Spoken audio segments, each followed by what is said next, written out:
breakthrough by administration of Corazon Aquino. The Aquino administration takes over an economy that has gone through socio-political disasters during the People Power Revolution, where there was financial and commodity collapse caused by an overall consumer, a result of the propaganda against chronic social economic unrest resulting from numerous global shortage, massive protests, lack of government, transparency, the opposition's speculations, and alleged corruption in the government. The following are expositions of the macroeconomic impacts of the crisis on the Philippines, its implication in the prevalent poverty scenario, and policies and programs undertaken by the government in response to the crisis. Overview of the global economic crisis. The 2008 crisis started upon the bursting of the United States housing bubble, which was followed by bankrupt, bailouts, foreclosure, and takeovers of financial institutions by national government. The implementation of ERP was spearheaded by NEDA with the following specific aims to ensure sustainable growth, attaining the higher end of the growth rates, to save and create as many jobs as possible, to protect the most vulnerable sectors, the poorest of the poor, returning OFWs and workers in export industries, to ensure and low, stable prices to support consumer spending and to enhance competitiveness in preparation for the global. From days, months, and even years of economic and financial collapse, towards the end of that martial law era came revolution, reform, and sustenance spearheaded by the Aquino, Ramos, Estrada, and Arroyo administrations that saw the Philippines get back on track and even through some of the wildest financial and political crises, such as the succeeding EDSA revolution, the Asian financial crisis, and the most recent bubble burst, among others. Policy responses, efforts of poverty alleviation, reduction, eradication, the medium-term Philippine Development Plan was implemented during the Ramos administration and later on continued by the following administrations to help reduce poverty in the country and improve on the economic welfare of the Filipinos.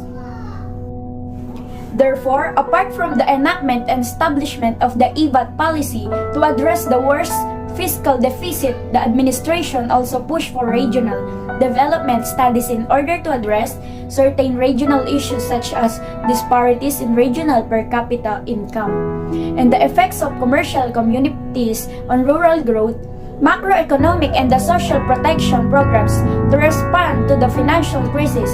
The Philippine government, through the Department of Finance and National Economic and Development Authority, crafted a 330 billion fiscal package, formerly known as the Economic Resiliency Plan. However, following the effects of an increase in the foreign currency, government bond spread, Philippine stock market was actually one of the least affected by the crisis, with the main index of the stock market dropping only by the 24%, a relatively low percentage change in comparison to those of other countries across Asia.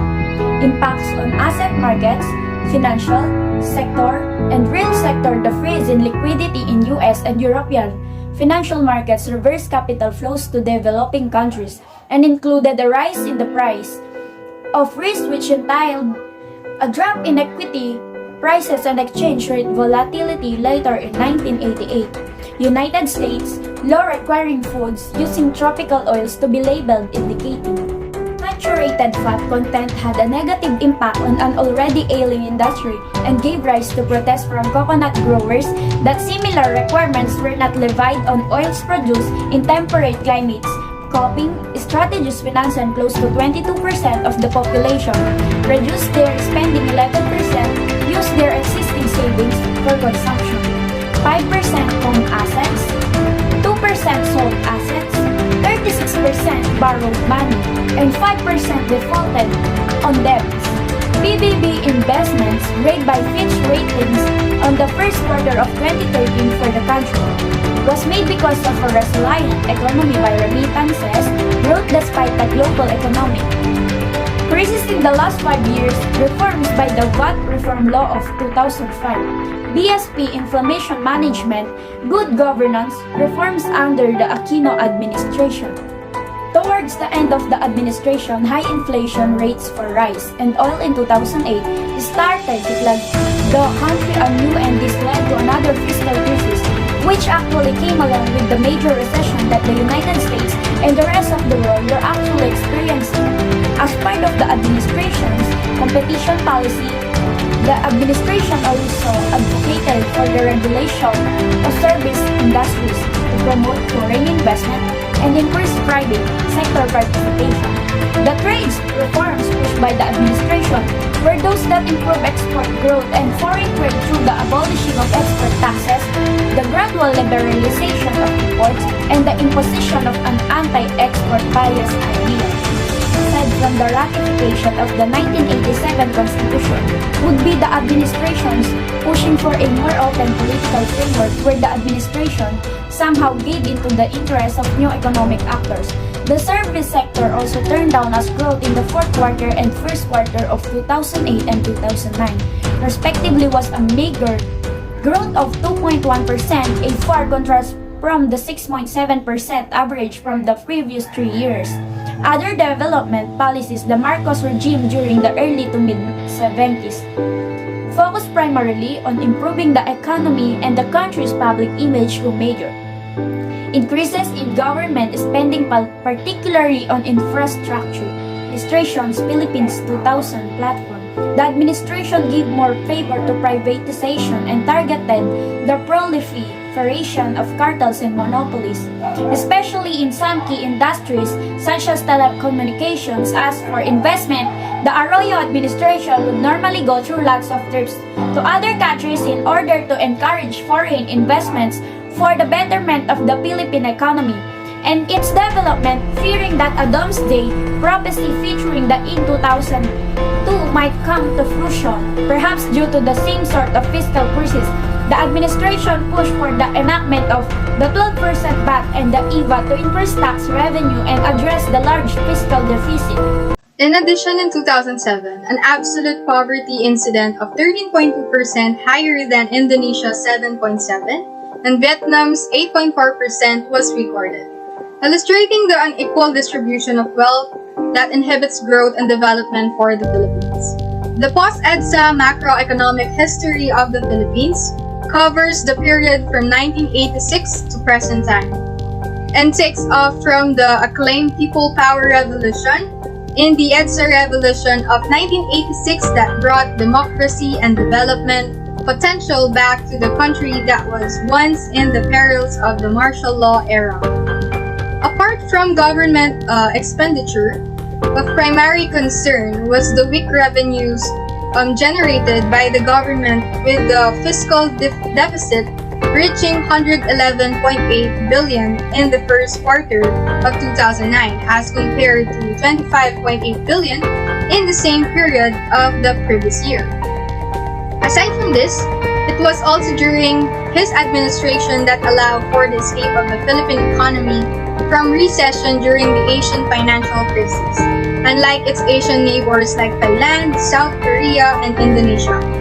Main development strategies in the 2 decades of Marcos rule, Philippine economic development strategy had 3 central pillars: the Green Revolution, export, agriculture and forestry, and foreign borrowing. Among this were the upward adjustment in the excise tax on cigarettes, withholding VAT or value-added tax on government transaction and suppliers, and establishment of a large taxpayers unit in the Bureau of International Revenue, which increased tax revenue of government.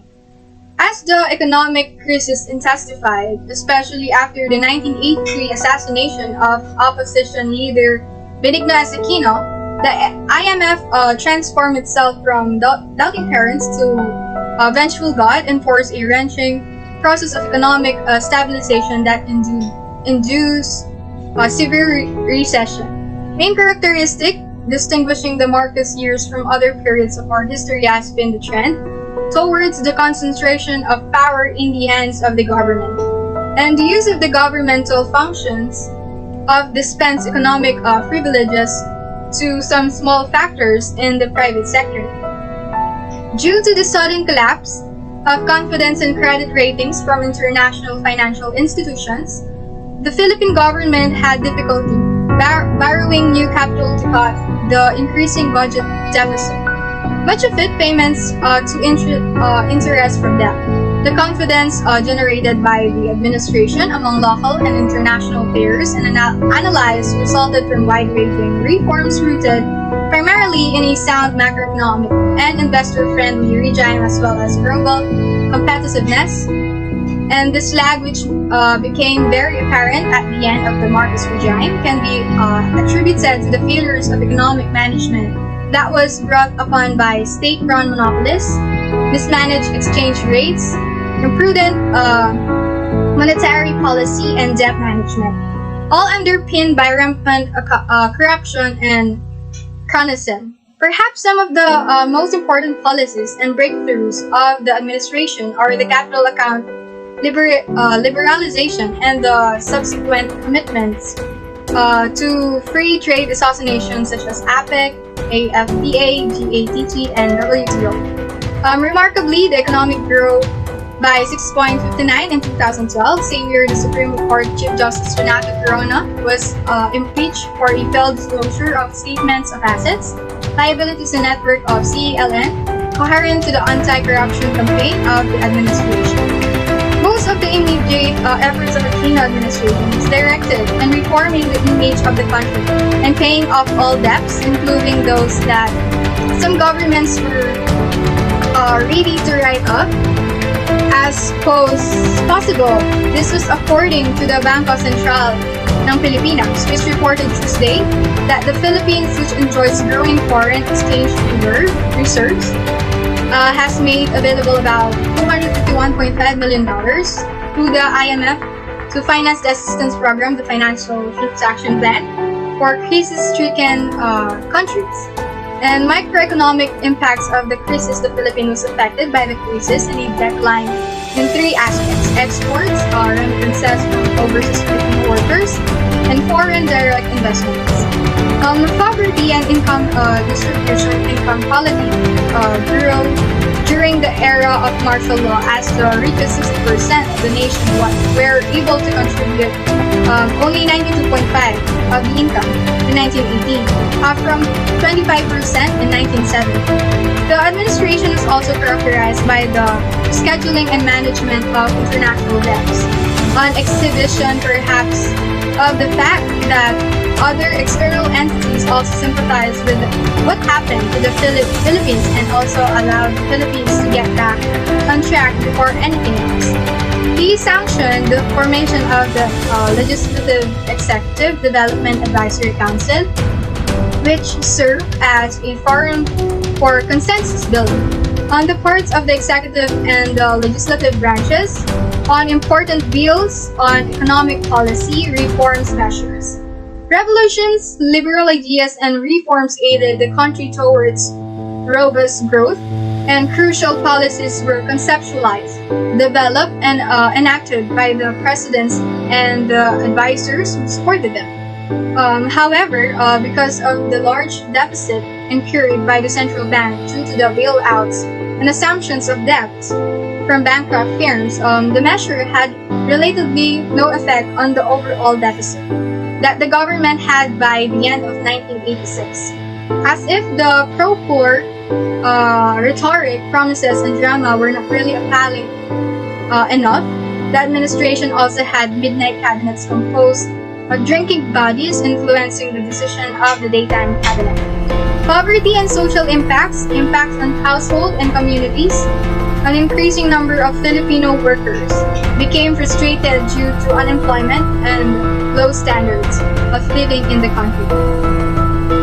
Health coping strategies may have negative effects on their long-term health, as this affected households commonly resort to self-medication or shift to seeing doctors in government health centers and hospitals. There was further unrest, and in the middle of the disorder on September 21, 1970, Marcos issued Proclamation Number 1081, effectively installing martial law in the Philippines, a declaration that suspended civil rights and imposed military rule in the country. Furthermore, Ramos was fully focused on institutional reform in an attempt to capture the international community's perception of an improving a Philippine economy.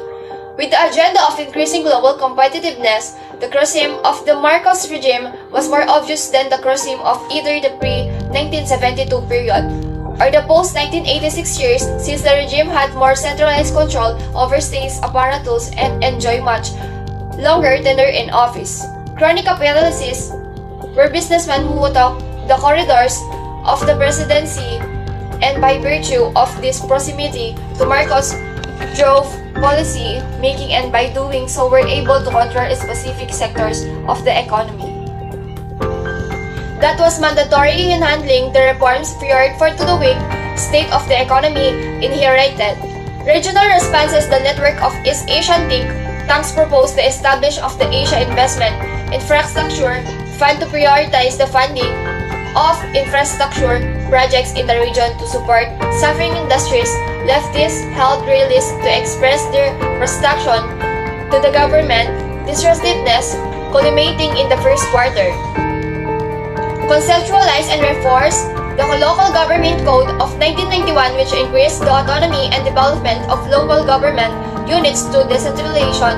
The administration's population policy promoted population management and family planning, while the administration's social reform agenda addressed poverty through flagship programs. Most important in the administration was that it made clear the important tenets of reform, which included economic liberalization, stronger institutional foundations for development, redistribution, and political reform. The ERP was geared towards the stimulation of the economy through tax cuts, increased government spending, and public-private sector projects that could also prepare the country for eventual upturn of the global economy. The administration was also instrumental in introducing a new framework for infrastructure development, which says the government should provide the enabling policy environment for greater private sector participation in infrastructure provision. The important policies of the Arroyo administration highlight the importance of regional development, tourism, and foreign investment into the country. 20 power plants were built because of this, and in effect, the administration was able to eliminate the power shortage problems in December 1993 and sustain economic growth for some time. Benigno Aquino administration, the Philippines consistently coined as one of the newly industrialized countries, has an affair gained during the latter years under the Arroyo presidency to the current administration. Key negotiation with conflicting forces in Mindanao actually became more successful during the administration, which also highlighted the great role and contribution of Jose Almonte as the key advisor of liberal administration. The global economic crisis put a halt on the highly promising growth trend of the Philippine economy and forced 2 million Filipinos into poverty. 2008 economic crisis. In response, the global economic crisis of 2008 pulled countries around the globe into a recession. The country in 1970 to 1980 only registered an average 3.4% growth, while its counterparts like Thailand, Malaysia, Singapore, and Indonesia garnered a mean growth of 5.4%. The administration was a proponent of capital account liberalization, which made the country more open to foreign trade, investments, and relations. The Ramos administration basically continued the actions of the Aquino administration for infrastructures and industry dispersal. These trends coincided with accusations of cronyism in the Marcos administration, as the administration faced allegations of favoring certain companies that were close to the ruling family. Personal consumption expenditure, the largest contributor to GDP growth, showed a downward trend from a sharp drop from 5.8% in 2007 to 0.7% in 2008. The country has been dominated by a sequence of growth spurts, brief and mediocre, followed by sharp to very sharp, severe and extended downsurge, a cycle that came to be known as the boom-bust cycle. In 1983, 25 to 30% of coconut trees were estimated to be at least 60 years old. By 1988, proportion had increased into between 35 and 40%. At the point in time, the country had debt that began creeping the country, which slowly made the Philippines Latin American in East Asia as it started to experience the worst recession since the post-war era. Pressure on government spending and safety nets was intensified as natural calamities like earthquakes and the eruption of Mount Pinatubo plagued the country, and the problem of daily power outages that affected the policies. Foreign borrowing, the debt for development strategy. Foreign borrowing was a key element in the Philippine development strategy during the Marcos era. The government was thus focused to declare a debt moratorium and started to impose import controls that implemented foreign exchange rationing, which temporarily altered its import liberalization program. Impact of fiscal deficit and external accounts to counter adverse effect of the crisis. The Philippine government felt the need to increase and expand some other policies in the administration included fiscal construction in order to control and manage inflation. Employment, government efforts to pump from the economy, increase income and encourage spending.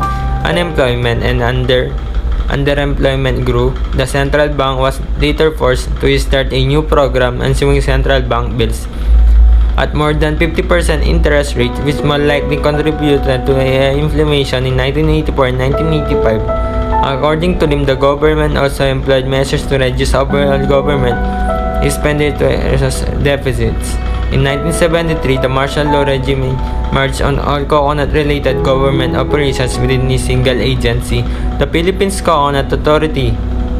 Pilipinas was established and the administration for also the Philippines joined the World Trade Organization. And other free trade associations as APEC, the Ramos administration target to reduce poverty from 32.2% in 1991 to about 30% by 1998. The Arroyo administration, economically speaking, was a period of good growth rate simultaneous with the US, due perhaps to the emergence of the overseas Filipino workers and the business process outsourcing during administration. Debt reduction was also put into consideration, and such as the issuance of certain government bonds called Brady bonds also came into fruition in 1992. Marcos increased the stature of technocrats within the government and through their public rhetoric in favor of policy reform helped to ensure the continued flow of loans into the country. The MCC grant would fund infrastructure and rural development programs in the Philippines to reduce poverty and spur economic growth. Privatization of many government corporations was catering utilities was the priority of Aquino administration, which led to massive layoffs and inflation. The crisis, especially financially in nature, took in a full-blown economic and global scale, affecting every country, both industrial and developing. The administration was also able to implement a piece of its overall poverty and rehabilitation plan, which enforced the delivery of social services, basic needs, and assistance to the poor families. The Estrada administration also had limited contributions to agrarian reform, perhaps spurred by that agrarian reform can also address poverty and equitable control over resources. The remarkable feat of the administration, however, was that it was able to withstand and continue the effect of the Asian crisis better than anybody else in the neighboring countries. The remarkable feat of the administration, however, was that it was able to withstand the contagion effect of the Asian crisis better than anybody else In the neighboring countries, the administration was also a big part of revitalization of the Asian free trade area, which also served as encouragement for foreign trade. The economy during the first year of Ramos' administration suffered from severe power shortage, with frequent brownouts lasting from 8 to 12 hours. Development strategy in the Marcos era continues to rely on the sector as a major source of income and foreign exchange between 1962 and 1985. Export crop aggregates more than double. This resulted in reduction in the balance of payments and national account deficit. At the same time, also started an economic decline of about 7% in the years 1984 to 1985. At just, economic growth record of the country has been disappointing in comparison with East Asian counterparts in terms of per capita GDP. In that regard, the administration establishes the program Sustainable Agrarian Reform, Communist Technical Support to Agrarian and Rural Development. The government in 1970s also focused on export-led industrialization program, which focused on non-traditional manufactured exports and foreign investment. The administration presents a rise of the population policy, which involved the assisting of married couples to achieve their fertility goals, reduce unwanted fertility, and match their unmet need for contraception. There was even budget surplus in the years 1994 to 1996 due to the effective tax excitement program by the administration. In the end, the Philippines economy under the Ramos administration gained recognition in breaking out of deficit and disaster in Asia. Debt growth from 1970 to 1983, the Marcos regime cornered an increasing share of profits from traditional export crops, sugarcane and coconut. To further improve tourism, administration launched a political touch on holiday economics, which involves the changing of days in which we would celebrate certain holidays. The Green Revolution rise, the foundation of the Philippine economics, and the country's single most important crop, the staple food for much of the population. The Philippine situation before the crisis. The Philippines has long had long-term structural problems that interfere with substance economic development. Development in the administration, however, was slightly bothered by some unforeseen circumstances, such as organization coup that reinforced Army Force members' movements in 1991. For official policies, on the other hand, the administration works on bills to expand the scope of VAT, similar from the period between July 2008 and January 9. The pesos depended only by 3%, meaning the pesos was one of the currency least affected by the crisis. This led to an increase of foreign direct investments in the countries, particularly to manufacture export-oriented goods. The administration also pushed for budget appropriations for families, planning, or contraceptives, an effort that eventually stopped due to the fact that the church condemned it. The policy generally continued even though 1980, when the world was experiencing stagflation, an international debt crisis, and high increase of interest rate. This program also allowed the government to be able to shift compensation of exports towards more balanced mix between non-traditional manufacturers and primary agricultural exports. According to the World Wealth Report, the Philippines was the fastest growing economy in the world in 2010, with the GDP growth of 7.3 driven by the growing business process, outsourcing, and overseas remittance.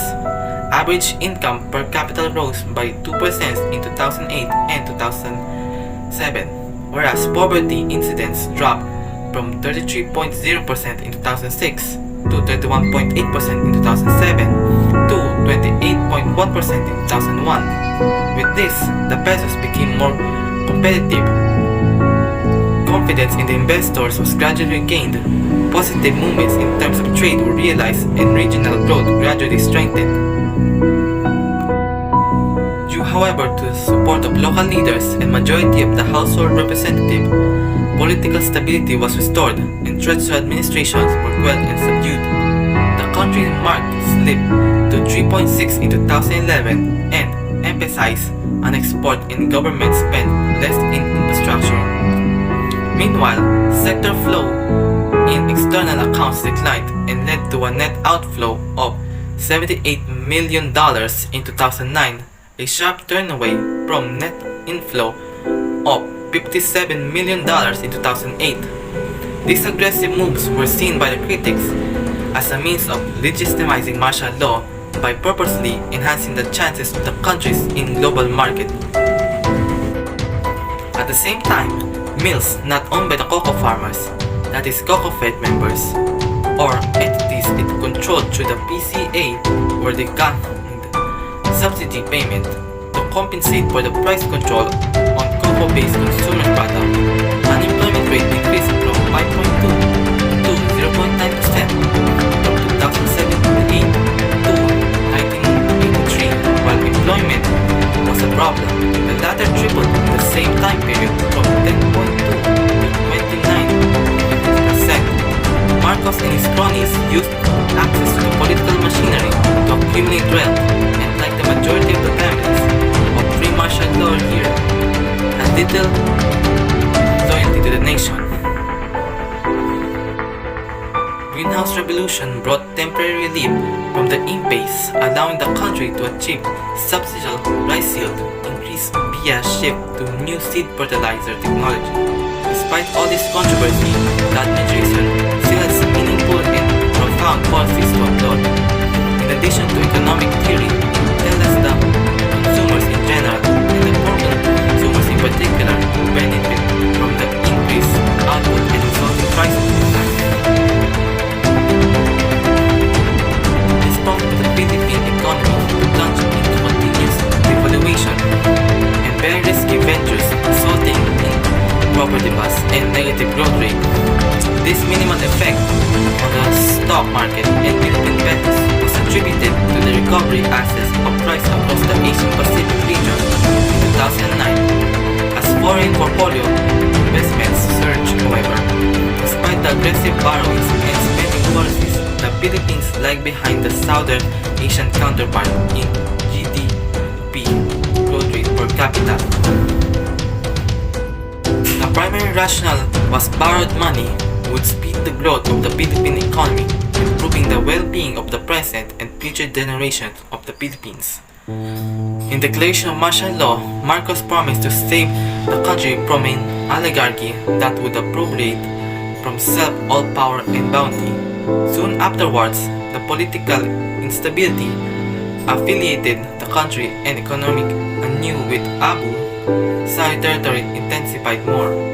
Over the Aaron administration went through many raps and charges because of some controversial deals with the NB and ZTE broadband deal.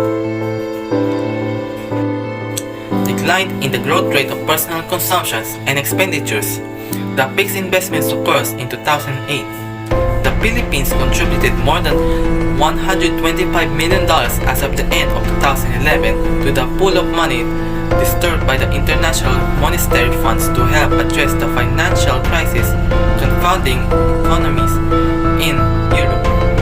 This price movement was the result of external political and economical forces which the Philippines could not exercise little control.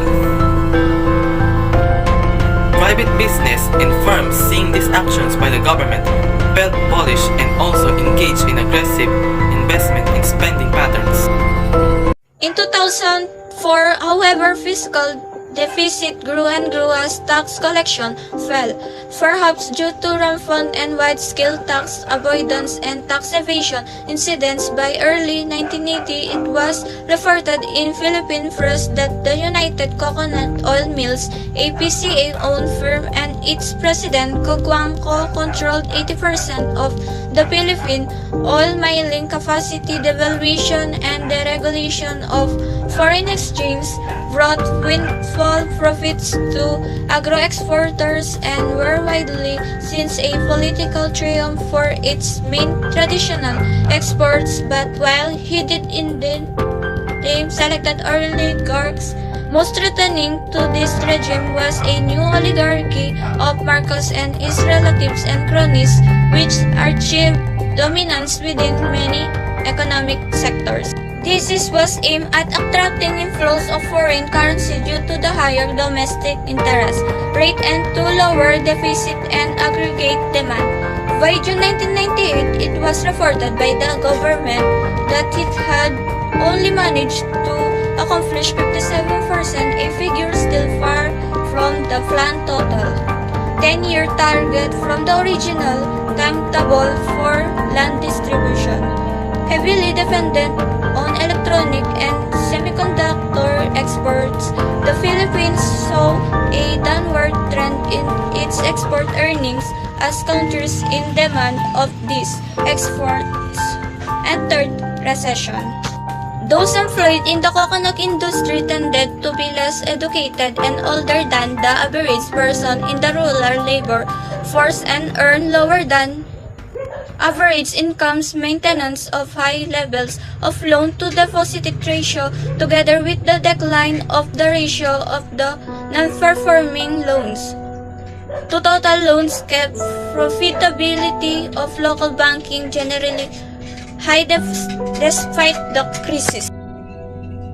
The Philippine Index ended in the year with the 5,812.96, finished in 2012. Real agricultural wages rose about 25% from their 1962 level, while real wages for unskilled and skilled laborers increased by about one-third of their 1967 level.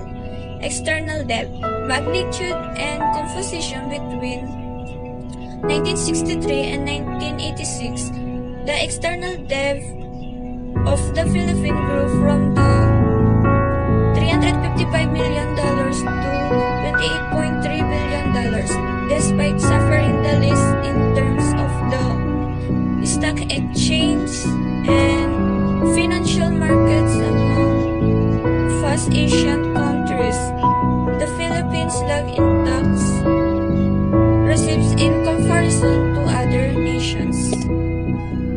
Financially, the banking system in the Philippines was relatively stable because of reforms that were put in place since Asian financial crisis in 1997. This resulted in budget cuts and further aggravated the flight of the lower class because the jobs offered to them by the government was now gone. This led to the worsening deficit at the time, especially by the end of the decade, accompanied by the second oil price shock. This approach was also proved important in regaining the confidence of investors, whether domestic or foreign, was definitely unthinkable during the Marcos era.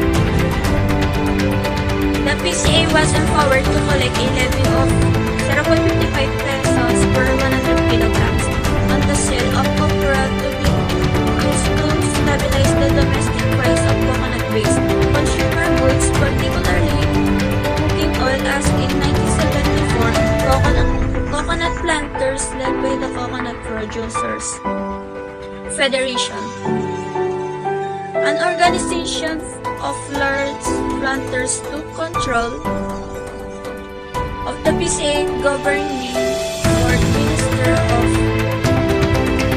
Defense Juan Ponce and really also exercised strong influence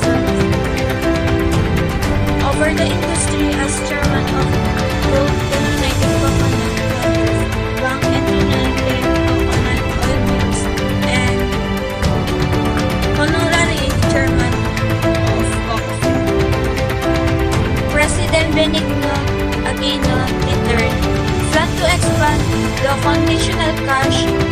transfer program from 1 to 2.3 million households, and several long-term investment in education and healthcare.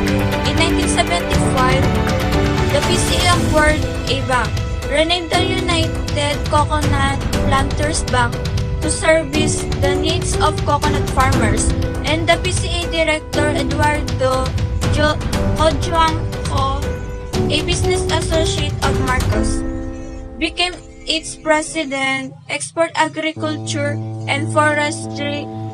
The year 1962 was a good one for Philippine export agriculture. With this, inflation stayed under control in the 1990s. And indeed, the 1990s became an era of reform and at the same time, a period of optimism. The daily brownouts that plagued the economy were also addressed through the enactment of policies that flees guaranteed raise.